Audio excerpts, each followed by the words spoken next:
Good afternoon to all of us. I am Virgilio Reyes Jr., also known as Virgil, great-grandson of Felipe Tempongco and Leocadia Leritier. I am the grandson of Esther Tempongco Alcantara and Dr. Vivencio Alcantara and the son of Virgilio and Erlinda Reyes. We are here today in La Salle Green Hills on Sunday, February 16, fresh from Valentine's Day and the Chinese New Year to celebrate the great clan of the Temponcos. Perhaps the millennials, the 20 somethings, and the teenagers may be wondering why, in this day and age, we still get together in order to wear colorful t-shirts to indicate which branch we belong to, mingle to get to know each other, and spend time to acquaint ourselves with the Tempongco legacy. What or who is a Tempongco? Where did that funny name come from, and why is it important to know its history? In this age of the coronavirus, climate change, social media, instant communication, and jet travel, how is this relevant to all of us? Isn't that something that passed away with our lolos and great grandparents? When we came into this gym, we saw what we call the Tempongco walls, representing the six main branches of what we call Generation 2, descended from one brother, Felipe Tempongco, and his sisters Agapita or Pitang, who married a Magpayo, Demetria or Metiang, who married a Quintos, Christina or Tinay, who married a Nungpin, Elisea or Chiang, who married a Makapinlak, and Resurreccion or Chong, who married a Rocco. There was another brother, Clodoaldo or Dondoy, who died without issue. The parents of these Temponcos were Ambrosio Tempongco and Ines Calixto, who belonged to the affluent mestizo Filipino-Chinese entrepreneurs who lived in Binondo, Manila's business district equivalent to Makati today. Their name was Chinese in origin, but they identified themselves as Filipino and as Spanish subjects. They spoke Spanish, Tagalog, and the local mixed Chavacano idiom called Lengua de Tienda.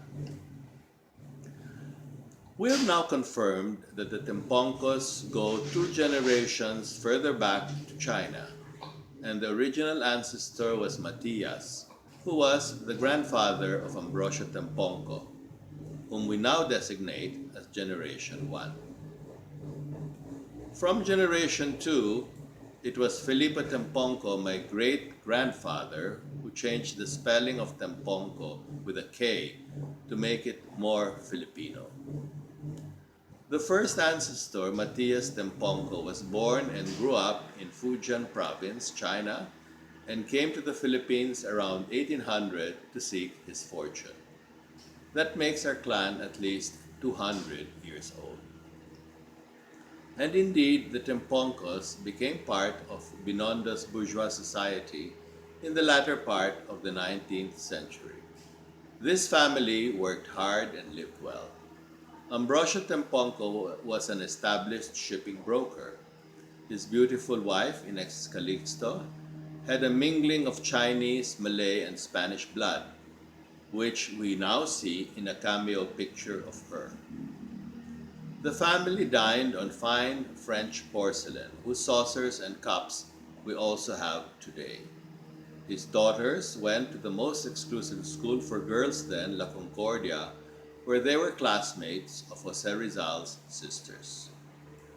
Together with their brother, Dondoy, they were also ladies of honor in the court of the first Carnival Queen in 1908, Pura Villanueva Calao. The son Felipe studied at San Juan de Letran and fought in the Philippine Revolution against the new Yankee invaders. His brother Dondoy was one of the first graduates of the newly established University of the Philippines College of Agriculture. When the Americans came, Felipe fought in the war against them and later was recruited with his future brother-in-law, Dr. Joaquin Quintos, to negotiate a peace settlement in the Visayas. Lolo Felipe was also a Mason belonging to its highest orders. No wonder then that the daughters Agapita, Demetria, Cristina, Elisea, and Resurrección were much sought after and were wed into established Manila families. They were pretty, feisty, and intelligent, something like Lirio Ongpin Mapa and Pilar Quintos Francisco.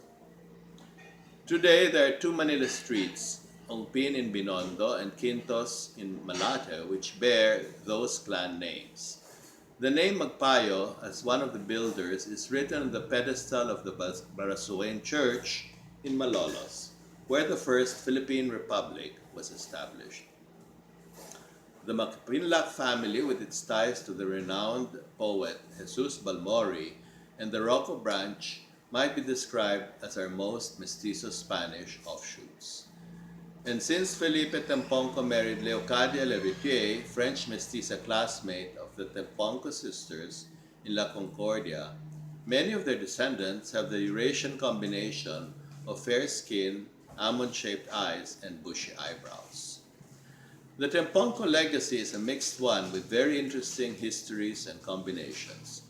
Please use this afternoon and evening to get to know your relatives.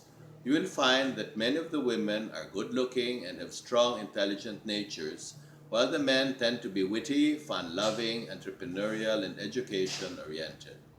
There are many more, and that is for you to find out.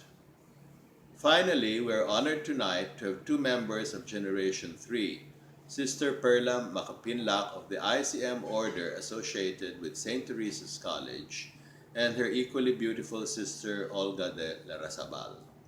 They are the daughters of Lola Elisea or Chiang, who was one of the first Filipino lady fencers. She was taught together with my grandmother Esther by our Lolo Felipe, who had learned the craft from the Luna brothers. Among our most senior participants are Generation 4 members, Noel Tempongco Sr. of the Felipe Tempongco branch, and Ida Guzman Adia of the Magpayo branch. We thank the Quintas family, most especially Patsy Cuevas, for helping us update Tempongco family tree.